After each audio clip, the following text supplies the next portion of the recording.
Bem-vindo ao canal Aprofundando-se na Palavra. Hoje nós queremos falar de algo que, de certa forma, complementa a árvore da vida. Nós vimos que a árvore da vida é algo que está desde Gênesis a Apocalipse, e isso que nós vamos falar também está, porque são duas coisas indispensáveis. Essa foi a proposta de Deus para Adão. Tá? A única coisa que mudou no último Adão, que é Cristo, é que ele passou a ter uma função a mais, porque antes em Adão nós receberíamos o que? A vida de Deus nos alimentando da árvore da vida, e teríamos esse nascimento e crescimento. Tá? Esse crescimento espiritual dia a dia, bastando apenas se alimentar da árvore da vida. Então, o que aconteceu? Como Adão pecou e foi afastado, foi separado da árvore da vida, da fonte da vida, o que houve necessidade? Houve necessidade de Jesus vir como último Adão, tá? Para cumprir a função que Adão não cumpriu. Só que antes disso, ele precisava fazer uma coisa: pagar os nossos pecados. Porque nós perdemos algo importante. Quando Adão foi criado, Deus soprou em sua narina. Eu chamo atenção para isso, cada detalhe na Bíblia é importante. Ele não soprou sobre Adão o fôlego de vida, não. Ele soprou em suas narinas. É interessante porque a palavra espírito, em grego, ela significa pneuma, ar. E quando nós respiramos, nós nos enchemos de quê? De ar. Eu não sei te dizer, explicar por que o espírito é isso. Eu sei que eu não vejo, mas eu sinto. O ar também eu não vejo, mas inspire ele para você ver se você sente ou não sente. E como é necessário para a manutenção da vida. Sem isso você morre. Sem isso você morre. Você não consegue viver. Você precisa primeiramente estar vivo para se alimentar, para fortalecer essa vida que você tem, de tal forma que ela cresça e chegue à maturidade. Então, olha uma coisa como é importante e depende tanto uma da outra. É muito importante. O ar, ele depende para fazer a manutenção da nossa vida, mas o alimento também, para nos enriquecer e fazer-nos crescer. Amém? Em Gênesis diz assim, e saía um rio do Éden para regar o jardim, e dali se dividia e se tornava em 4 braços. Nós falamos às vezes, nem tanto, mas falamos muito mais da árvore da vida do que do rio. Parece que a gente despreza. Mas, se Deus quiser, nós vamos entender melhor a importância do que é esse rio e de como usufruir dele. Porque ele é indispensável na vida de todo cristão. Gente, Jesus podia ter nos salvado e nos arrebatado. Para que ficar aqui? Já nasci de novo. Não, mas eu preciso crescer.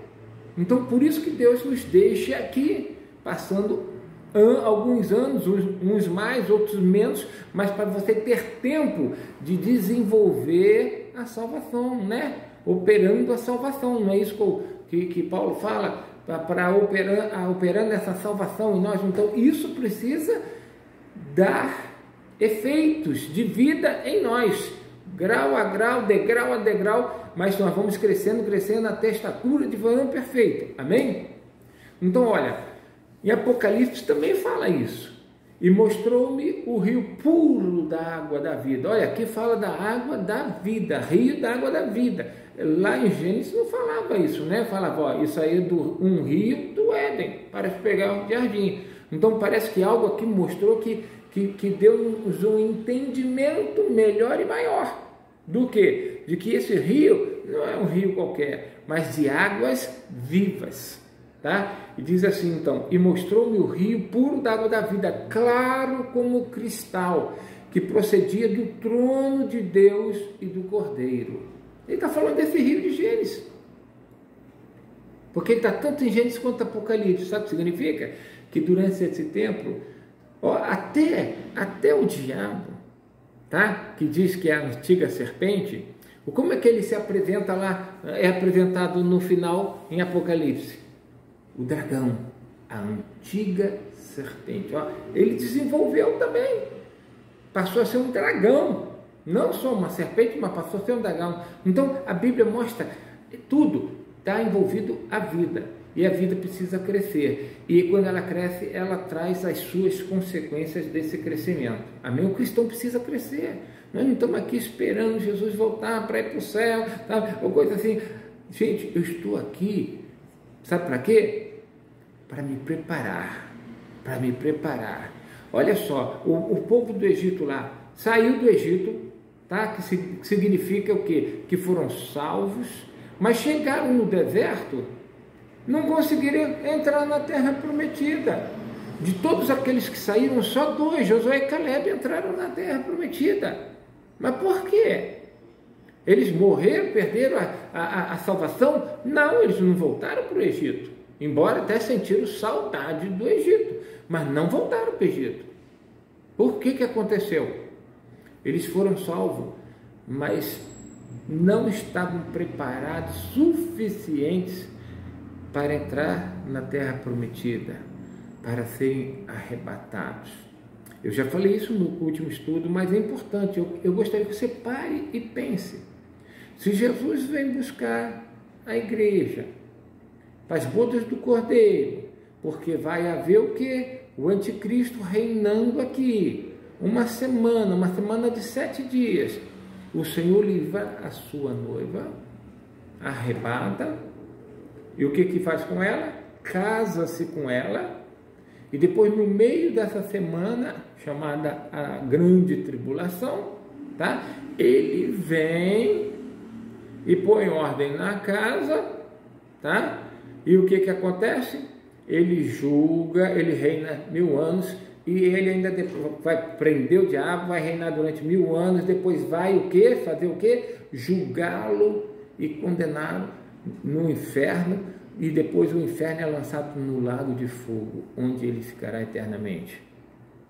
Então, nós temos que entender a sequência das coisas, porque parece que o crente só precisa aceitar Jesus. Não! Precisa, porque ele pecou, foi morto em Adão. Como descendente de Abraão, nós nascemos em pecado, mortos, sem salvação. Mas se não fosse isso, não seria necessária a salvação. Seria necessário só se alimentar de Cristo. E é isso que Adão precisava. Ele precisava tão somente. Olha só, ele casou-se com Eva. Foi feita da própria carne dele o quê? A sua esposa, que é o que Cristo vai fazer. O último Adão também vai se casar com a sua esposa, que é a igreja.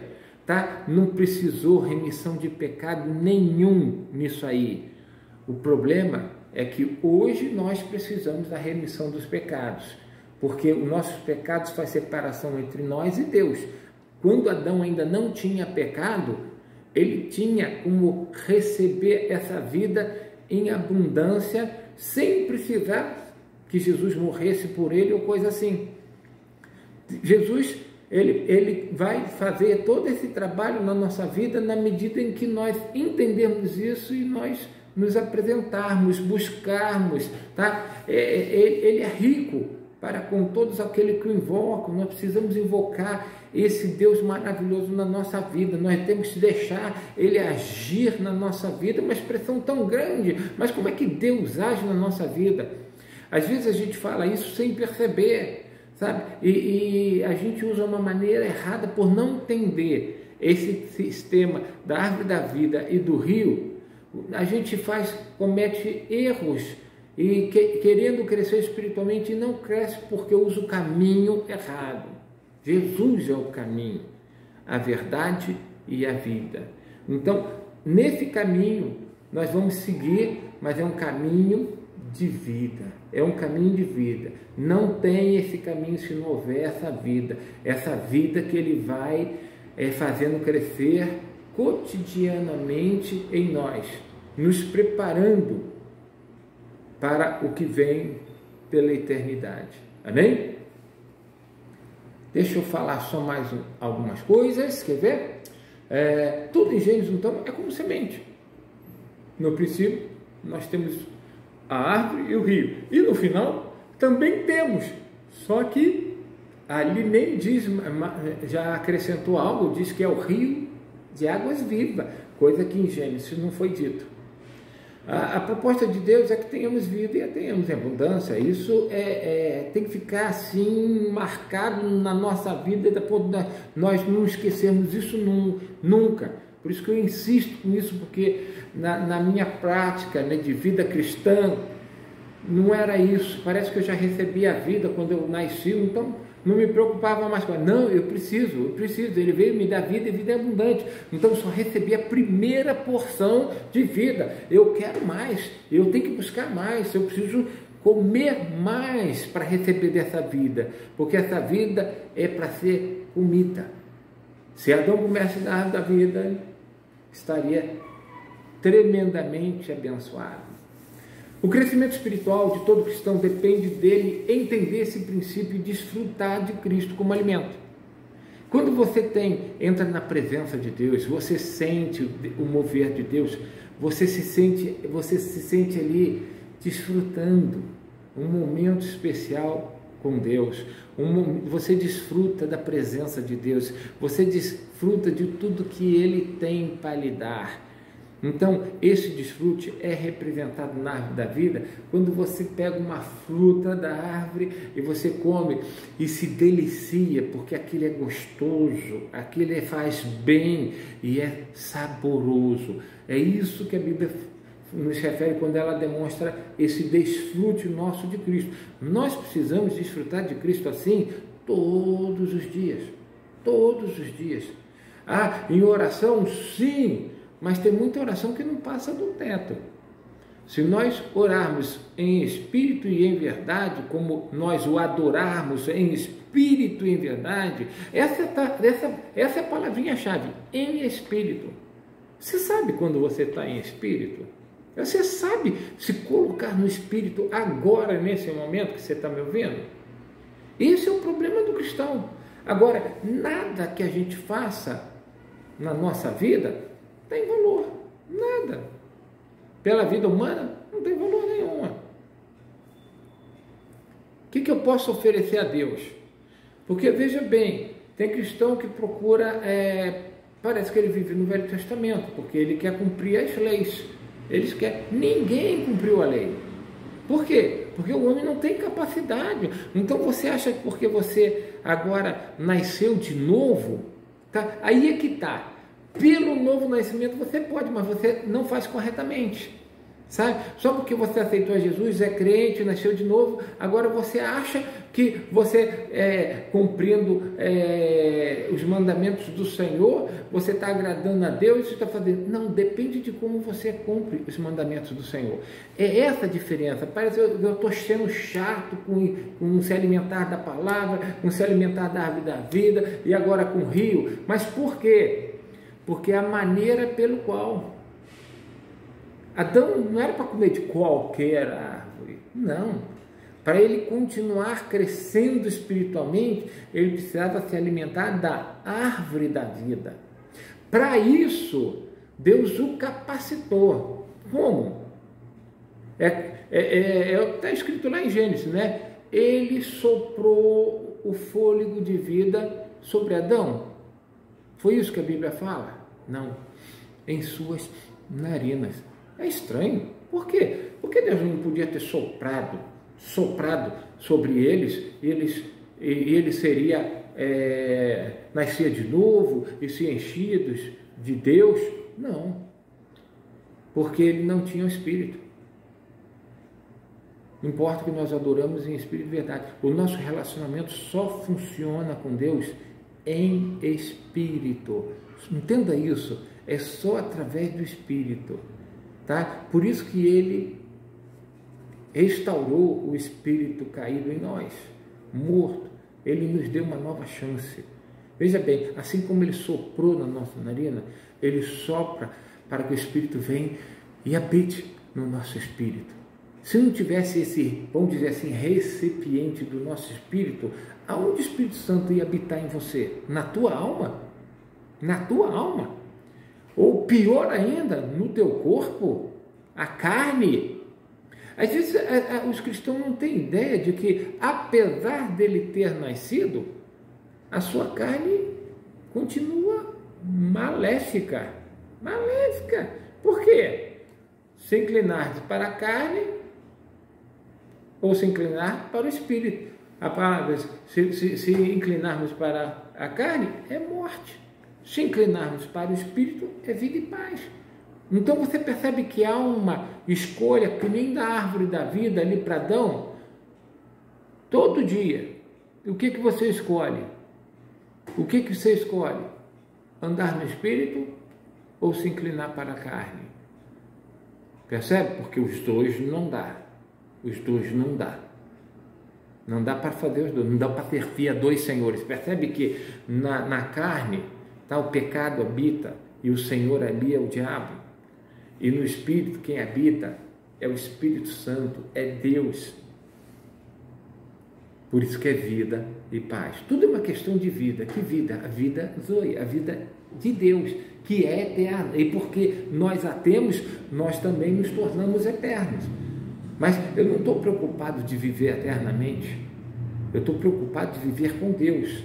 E isso, a vida eterna se manifesta em mim porque é Ele. Ele é eterno. Quem é o eterno de eternidade e eternidade? Somente Deus. Então, quando eu me ligo com Ele, eu me ajunto num só Espírito, eu passo a usufruir de tudo que pertence a Ele, inclusive a vida eterna. Mas, independentemente dele, não. Então, eu vejo cristãos que estão interessados em viver para sempre, não morrer, viver para sempre. Não, o meu viver é Cristo, e a vida que eu vivo agora, eu vivo pela fé no Filho de Deus. O meu viver é Cristo, é isso que interessa. A eternidade é consequência. Não fica focando nisso, não. Senão você parece crente interesseiro que só quer o que Deus pode te dar. Não, eu quero Ele mesmo. Eu quero o próprio Deus. Isso é que me interessa. Ele fala, Paulo, eu não vou te dar mais nada nessa vida, eu não quero saber, sabe, nada. Eu falo, Senhor, a única coisa que me interessa és tu, Senhor. A tua graça me basta. A tua graça me basta. Eu quero a ti, Senhor. Eu quero a tua presença.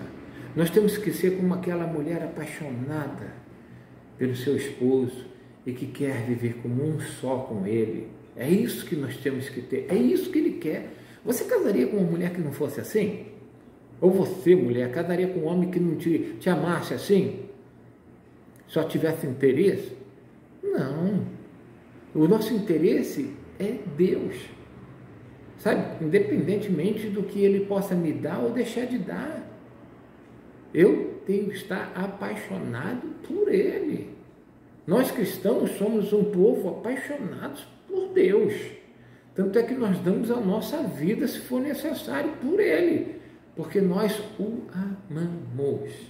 Nós o amamos. É isso que quer. E Ele nos amou. E nós respondemos com o quê? Com amor ou com interesse no que Ele pode nos dar. Quem Ele é. É como aquela mulher que vai casar com um cara ricão, porque, poxa, ela vai ter tudo na vida que ela quer. Mas não está muito interessada na pessoa do esposo mesmo, mas no que ele tem para oferecer. Às vezes eu me sinto assim, comigo mesmo no passado, tá? E quando eu vejo alguma coisinha assim, eu repreendo em nome de Jesus. Eu quero ter um amor singelo, puro com Ele, não interesseiro. Mas às vezes, mesmo dentro da igreja, a gente vê isso aí. Amém? Então, o homem quer ter Deus. Ele precisa desfrutar tanto da árvore da vida, como desse rio de águas vivas. Por uma forma de alimentar-se, tá? Pela árvore da vida. E o outro é pelo fluir de Deus, o fluir do Espírito em nós, né? Às vezes nós cantamos sobre o fluir de Deus, Ele é meu respirar e coisas assim, não é verdade? Por quê? É isso mesmo. Nós inalamos. É interessante, tá? Sobre essas coisas. Então, sei lá, não foi fácil descobrir essas coisas, não. Eu estudo a palavra de Deus, eu estou com 62 anos, eu tinha 10 anos. 10 anos, faz 42 anos que eu estou estudando. E olha, como é gostoso saber que ela é nova a cada manhã, porque eu tenho aprendido tantas verdades, me encontrado com ele. Sabe? Ele me chegou um dia e falou assim: eu vou te ensinar a andar no Espírito. Mas meu Deus, eu era crente há quanto tempo? Eu já era pastor. Como assim eu vou te ensinar? Quer dizer que eu não sabia, mas eu achava que eu sabia, que eu andava no Espírito. Então, por isso que eu falo sem... Talvez você que está me ouvindo não entenda, possa até me julgar, mas eu tenho Espírito, eu ando no Espírito. Não, filho. A palavra de Deus diz, ou você se inclina para um ou para outro. Você tem que se inclinar para o Espírito. E o que é isso? O que é isso? Tá? Quando você se inclina para o Espírito e realmente entra no Espírito, ali você encontra Deus. Você sabe o que é estar na presença de Deus? Você acha que você não vai sentir nada especial? Sabe quando você sente aquele mover do Espírito Santo dentro de você? Não é que você vê que está acontecendo alguma coisa lá na hora do culto, agora não, você está sentindo. Olha, é um respirar. Você desfruta de coisas tremendas e aqueles elementos vão sendo impregnados em você e você vai crescendo. Sabe quanto você pode fazer isso? Se você quiser, você pode fazer o dia inteiro. Mas depende de você. Deus não pode fazer isso por você. Deus te capacitou, Deus te deu a árvore da vida, te deu o rio, está dentro do teu interior, mas você não deixa fluir. Mulher, Jesus não falou para aquela, mas rios de água viva fluirão do seu interior. Os rios que estão lá dentro, que Deus colocou, está fluindo de você. Ele só tem efetividade quando ele flui. Quando ele flui, a vida flui. E quando a vida flui, você vai sendo impregnado mais e mais com ela. Gente, isso é precioso demais. Quando você pode ser edificado em Deus dessa maneira. Então, às vezes a gente faz aquela oração humana. Pai, Senhor, tem piedade assim, apresenta isso, Senhor, cuida de mim, guarda de mim. Eu vou te dizer uma coisa. Não há nem necessidade de você fale nada. Quando você entra na presença de Deus e sente o fluir do Espírito Santo se manifestando em você, é tudo, é comunhão com Deus, é comunhão com Deus. Quando você comunga com Deus, sabe o que significa? Você se torna um só com Ele. E o que é dele passa a ser seu, e o que é seu passa a ser dele. Ele se mistura, há um mesclar dentro de nós do Espírito conosco. E isso faz toda a mudança. Não vivo mais eu, mas Cristo vive em mim. É assim que se alcança isso. Agora tem um preço, irmãos, tem um preço. Você fala, mas Deus já deu tudo, sim, mas você só precisa beber, você só precisa comer. E daí? Mas se nós não fizermos isso, essa é a nossa parte. Você já parou para pensar que quando Deus, depois que Jesus foi morto, ressuscitado, foi aos céus, quando ele veio para inaugurar a igreja, que é a noiva de Cristo, tá? A igreja é a noiva de Cristo, essa é a igreja, tá? E quem é a noiva de Cristo? Aqueles que estão preparados, essa é a igreja. O Senhor vem buscar a igreja, tá? Então, o que acontece? Quando você é essa igreja apaixonada por Ele, você se entrega totalmente a Ele. Então, você desfruta dEle e Ele vive em você, você vive para Ele.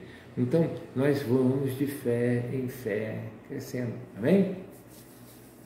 O crescimento espiritual de todo cristão depende dele nesse princípio de desfrutar. Sem isso, você não cresce.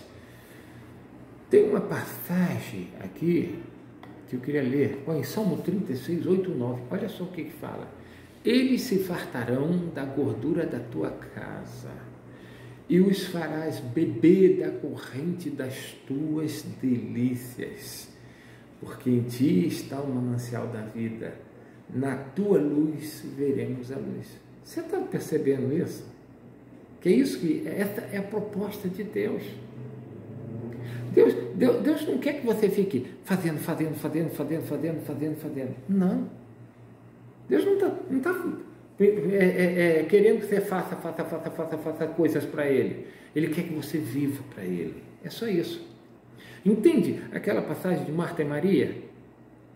Ele não falou que não tinha valor nenhum o que Marta estava fazendo. Marta estava fazendo as coisas para Jesus. Mas Maria parecia uma... Poxa, não se toca Jesus aí, tem que preparar as coisas para Jesus. Não. Ela só estava ali, debruçada aos pés dele, ouvindo ele falar. Ali, eu fico imaginando Maria com aquele olhar encantado, apaixonado por Jesus. E o que Jesus falou? Maria escolheu a melhor parte. Então, às vezes, a gente... Não estou dizendo que você não possa trabalhar na igreja, e deve trabalhar, ajudar, fazer um monte de coisas. Mas, me diz uma coisa, não é isso que Deus quer. No fundo, o que Deus quer é que você gaste tempo com Ele. Deus prefere que você seja Maria do que Marta, né? Porque Maria vai receber um galardão especial, vai se tornar noiva de Cristo, vai se casar com Ele. Mas aquele que não for arrebatado para as bodas do Cordeiro, e daí? Ele veio buscar a sua igreja. Então, e aqueles que ficaram, tá? Que vão ser provados lá com o sinal da besta, muitos vão morrer, e vão morrer salvos, porque não vão negar o Senhor. Mas não se casaram, a boda já passou, já acabou. Mas fazem parte do reino de Deus. Tem a vida eterna. Tem a vida eterna. Agora, qual é o crescimento dela? Biblicamente falando, o crescimento máximo espiritual que você pode ter é de se tornar esposa dele. Ser uma pessoa totalmente apaixonada por Deus a ponto de viver com Ele cada segundo da sua vida. Quem ama não quer estar junto? Pensa bem, quem ama não quer estar junto? O nosso relacionamento com Deus não é um relacionamento de amor, afinal Ele quer casar com a gente. E eu também quero casar. Então, o que significa amor? Amor, o amor de Deus tem que estar presente o tempo todo, não de mim por ele, ele por mim, mas em nosso relacionamento. Não adianta ser só de um lado para o outro, tá? De Deus para nós, por exemplo. Não, tem que ser de mim para ele também. A coisa mais gostosa num casamento é o amor. É para isso que nós devemos casar. A nossa motivação para casar com alguém é o quê? O amor. Não é porque fulano ou a fulana ela é rica e vai me deixar herdades, ela tem muitas coisas a me oferecer e eles também não. Isso não me interessa. Não interessa. O que me interessa é o nosso relacionamento. Mas olha o mundo. Até isso ele deturpou o casamento, porque o casamento representa o casamento entre Cristo e a igreja. É um relacionamento de amor. Lógico que ele é rico, maravilhoso, mas cara, se você vai casar por causa disso com ele, você está que nem qualquer mulher aqui nesse mundo que quer casar porque, nossa, aquele cara é rico pra caramba, se você parar de mim, eu tô feita na vida. Meu Deus, isso é coisa humana, pecaminosa. Nós não podemos ter um relacionamento desse. Aí eu quero salvação, eu quero galardão, eu quero... Não! Eu abro mão de tudo isso, eu quero o meu Senhor. Eu quero o meu Senhor. Ainda você fala, olha, vai casar comigo, mas não tem... Eu até esqueci as coisas que a noiva recebe, tá? Não tem nada. Eu falo, Senhor, eu só quero a Ti. Eu só quero a Ti. Eu só quero a Ti, Senhor. Eu quero estar para sempre contigo. Isso já significa que eu já vou ter a vida eterna. E tendo a vida eterna contigo, Senhor, é o que eu mais quero. É o que eu mais quero. O resto não me interessa. Então, a gente precisa prestar atenção nessas coisas, sabe? Infelizmente, não é o que acontece. Jesus é o pão da vida, percebe? Ele é o símbolo do alimento, porque quem de mim se alimenta, por mim viverá. Ele não falou isso? Já falei isso em outros estudos, mas tem que repetir. Olha o maná que desce do céu. O que é? É o alimento espiritual. Só que está crescendo, lembra? De Gênesis está passando até chegar em Cristo e na eternidade. Quanto essas verdades vão sendo trabalhadas e acrescentado valores em cima dela. Então, o maná ali, ó, que desce do céu, é para o quê? Nos alimentar, não é isso? Então, o que eu preciso não é o alimento dessa terra, preciso para continuar vivendo humanamente, mas para viver espiritualmente eu preciso do maná do céu. E Deus quer tanto que eu coma esse maná que Ele fala, come à vontade, só não guarde para amanhã. Ou seja, você se alimentou de Cristo hoje e foi sensacional, foi tremendo, mudou algo extraordinário dentro de você, mas você amanhã vai ficar só comendo isso. Não, tem mais, tem muito mais. Então, entende por que o maná não poderia ser deixado para o dia seguinte? Por causa desse valor que ele tem. O Senhor quer, eu quero mais e mais de Cristo, eu quero obter mais da sua presença. Tá? Eu cantei muito em uma das igrejas que eu participei esse hino, e hoje eu vejo o que é que eu cantava com 10 anos. Eu quero mais e mais de Cristo, eu quero mais obter dele, é isso que eu quero, essa é o meu foco. Não perca o foco, querido, não perca o foco com o que Deus possa te dar.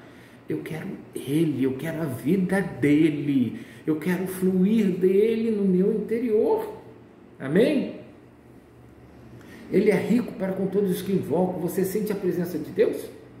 É isso, é o fluir do Espírito Santo. Não é gostoso quando você sente? Você se derrama, você não quer nem ir embora, você quer ficar ali. É isso que é a presença de Deus, o valor que isso traz. Mas amanhã é outro dia, é outro maná.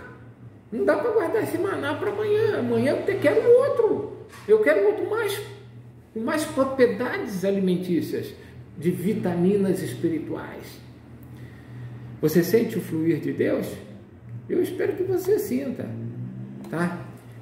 Falando do sopro nas narinas, no fôlego de vida, né, que foi dado. O que aconteceu quando Cristo foi aos céus, depois da sua redenção, né? Nos redimiu. O que acontece? Ele enviou o Consolador, o Espírito Santo. E como é que veio o Espírito? Ele veio como um vento. Deu uma ventania lá em Atos 2, nossa, naquela ventania. Sopra, Espírito de Deus, sopra, Senhor, me encha de Ti, me encha, porque a igreja não seria igreja sem o Espírito.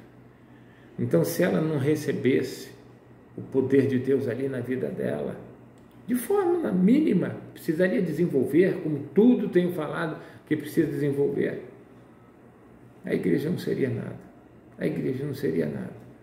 mas ela precisa desse respirar, colocar esse Espírito para dentro de nós, enchermos do Espírito, né? Como que a gente usa essa expressão, né? A Bíblia usa essa expressão para enchei-vos, se encha, mas amanhã de novo, amanhã eu quero mais,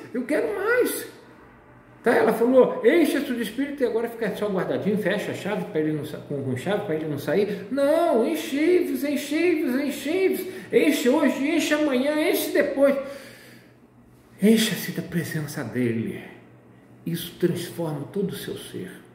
Cada vez a carne vai ficando mais fraca, e o Espírito mais forte.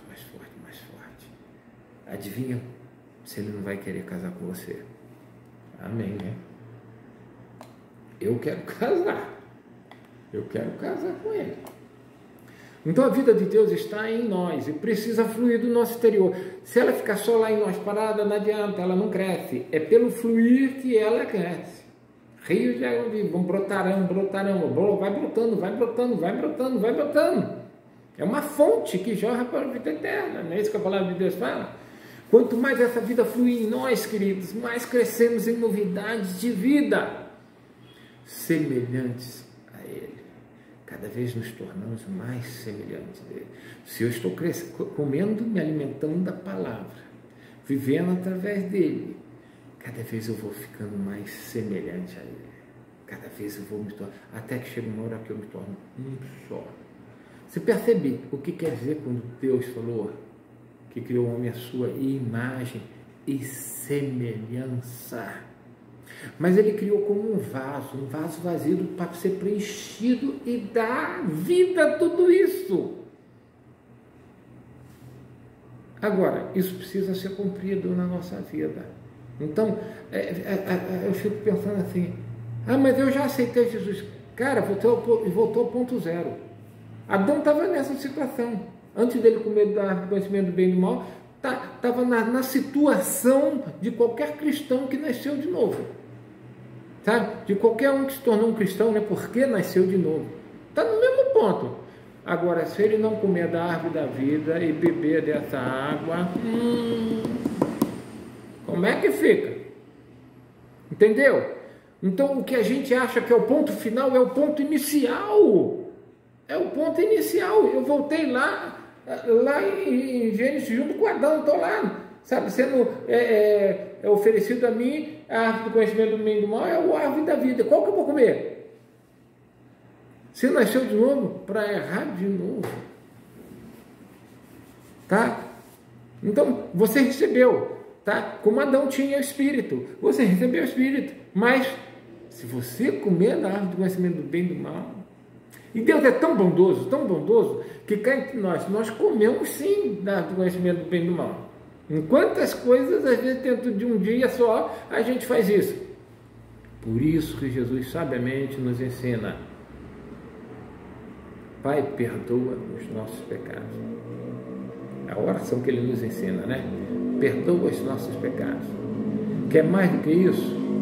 Ele fala: se confessarmos os nossos pecados, Ele é fiel e justo para nos perdoar. Por quê? Porque os nossos pecados é que fazem separação entre nós e Deus. Se você tiver pecado e ainda não foi perdoado, como é que você pode invocar Ele na sua vida? Como é que agora você vai misturar um alimento com o outro? Não dá, os dois não se misturam. Ou é um ou é outro. É uma questão de escolha. Mas pastor, eu pisei na bola ontem. Amém, amém. Eu sei, você está em crescimento. Neném faz aquilo lá mesmo, que vocês sabem que suja a fralda, tá? E tem cristão também sujando a fralda todo dia. Todos nós, tá? Não estou falando de ninguém, não. Todos nós estamos sujando a fraldinha também lá, fazendo besteira. Mas, para isso ele fala: se confessarmos os nossos pecados, Ele é fiel e justo para nos perdoar. Chega diante de Deus: Senhor, pequei. Senhor, eu fiz aquilo ali, Senhor, pisei na bola, Senhor. Em vez de me inclinar para o Espírito, eu me inclinei para a carne. Já está perdoado. Ele não vai ter que morrer de novo, mas ele efetiva aquele pecado que ainda não tinha sido cometido e não podia ser perdoado. Tá? Mas potencialmente Ele já nos perdoou tudo quanto nós possamos ainda pecar. Então eu posso pecar à vontade? Está errado, filho, não é isso. A proposta não é essa. Você pode se dar muito mal e perder a salvação. Aí, meu filho, aí não tem mais nem como pedir perdão, tá? Então, enquanto você está ali com a tua vida com Deus, um cristão, você, ainda que cometeu algum pecado, você confessa que Ele garante, Ele é fiel e justo para perdoar. Mas se não, aí a coisa fica feia, tá? Quanto mais essa vida fluir, mais crescemos em novidade de vida semelhantes a Ele. Só podemos desfrutar dele se aprendermos a nos colocar em espírito e em verdade. Sabe? Não adianta falar em espírito e em verdade, te adorando. Amém, é verdade, porque tem que se adorar em espírito e verdade. Agora, eu não sei me colocar no espírito, eu não sei quando eu não sei nem quando eu estou no espírito, ou se é que eu já alguma vez entrei no espírito. Tem tudo isso, por quê? Porque quantos níveis espirituais existem, desde um bebezinho até uma adultidade, até uma maturidade. Quantos crentes, irmãos ali sentados uns com os outros, tá ali cultuando a Deus, mas estão em níveis totalmente diferentes. Todos precisam de alimento. Agora, se não comer de Jesus, tá? Se não se alimentar de Jesus, que ele falou, aquele que de mim se alimenta, por mim viverá. Eu preciso me alimentar de Jesus, por quê? Porque aí eu consigo colocar aquilo para dentro de mim e viver aquilo. É para isso que eu preciso. A palavra de Deus é alimento, mas não na letra. Não na letra. A letra mata, é o Espírito que vivifica. Agora, a palavra de Deus no Espírito, rapaz, é uma explosão maravilhosa de vida. Vida espiritual. Amém? Você quer? Então deixa fluir do seu interior águas vivas e poder. Amém? Quanto mais aprendemos a fazer isso, mais crescemos em vida. Posso fazer por você? Não. Ou você faz ou não faz. Porque eu não posso fazer isso por você. Tá? Eu não posso fazer isso por você. Deixa eu só me situar aqui. O Espírito de Deus é tão importante para o cristão que Deus nos deu um Espírito como recipiente. Para a gente guardar ele aqui dentro. Mas não para guardar e ficar sufocado. Para eu poder entrar na presença dele a hora que eu quiser. A bênção apostólica mostra o amor de Deus. Que amou o mundo de tal maneira que deu seu Filho unigênito. Tá? Então ele mostra o amor de Deus, a graça do nosso Senhor Jesus Cristo, porque ele veio e se ofereceu para morrer em nosso lugar. Mas só isso basta? Não. Se nós não tivermos a comunhão do Espírito Santo, tá? Não existe na palavra a palavra consolações, as doces consolações. Não. É a comunhão. Quando eu comungo com o Espírito, eu tenho um relacionamento tão íntimo que nós trocamos. A vida dele flui para mim. A vida dele se manifesta em mim. É essa comunhão do Espírito Santo. Então, sem o amor de Deus, sem a graça do nosso Jesus e também sem a comunhão do Espírito Santo, se faltar um desses, acabou. Percebe? Eu preciso desses três. Esses três episódios. O amor de Deus, a graça do Senhor Jesus Cristo, agora me deu as condições para quê? Para que eu tenha comungar a vida dele comigo. E eu só posso fazer isso através do Espírito. Então, a comunhão do Espírito Santo seja sobre todos vós. O amor de Deus, a graça do Senhor Jesus Cristo, a comunhão do Espírito Santo seja com todos vós. Tá certo? Entendeu? Como nós precisamos dessa bênção apostólica, amém? Se aprendemos a viver através desse Espírito, nunca mais pecaremos. Como é isso aí, pastor? Nunca mais? Vou te dizer uma coisa interessante, olha só. Qualquer que é nascido de Deus não comete pecado. Você fala, mas pastor, eu nasci de novo, mas eu cometo pecado. Presta atenção, porque a sua semente permanece nele e não pode pecar porque é nascido de Deus. Você está confundindo. Quando você peca, não é o teu espírito que foi regenerado que peca. Por quê? Porque aquele que é nascido e foi ao espírito que foi nascido de Deus, ele não comete pecado, porque a semente de Deus está nele, e ele não pode pecar, porque ele é nascido de Deus, ele é puro, perfeito e santo. Dá para entender? Quem peca é a carne. Para nós pecarmos, nós temos que sair do espírito e nos colocarmos na carne. Agora, no Espírito, naquele que nasceu, né, que é nascido de Deus, quem foi nascido de Deus? Foi o Espírito. Foi o Espírito que nasceu de novo, não foi? Esse não peca nem pode pecar, porque a semente de Deus está nele. Ou seja, andar em Espírito e não cumprireis as concupiscências da carne. Entendeu por que ele fala isso? Então, em certo sentido, podemos dizer que temos em nós as duas árvores, né? Temos duas escolhas, né? As duas árvores, o conhecimento do bem e do mal e a árvore da vida. Temos aqui dentro. Na carne nós temos o conhecimento do bem e do mal. E no espírito nós temos o quê? A o Espírito Santo em nós. Então, o que é que fala Gálatas? Digo, porém, Gálatas 5,16, para terminar, andai em Espírito e não cumprireis as concupiscências da carne. Ou seja, comei da árvore da vida e não cumprireis as concupiscências da carne. Agora, se você fizer, comei para inclinar para a concupiscência da carne, tá? Comendo da árvore do conhecimento do bem e do mal, querido, se você já nasceu de novo, você tem a oportunidade de confessar os seus pecados, porque Ele é fiel e justo para te perdoar, porque senão você morria ali na hora. Então, seja sábio, arrependa-se dos seus pecados todo dia. Fala, Senhor, me perdoa até aquele pecado que eu nem percebi. Senhor, mas eu confesso e coloco ele diante de Ti, Senhor. Eu posso até não ter percebido, Senhor, mas nada pode me afastar do Teu amor. Amém? Até a próxima, querido. Deus abençoe a todos nós.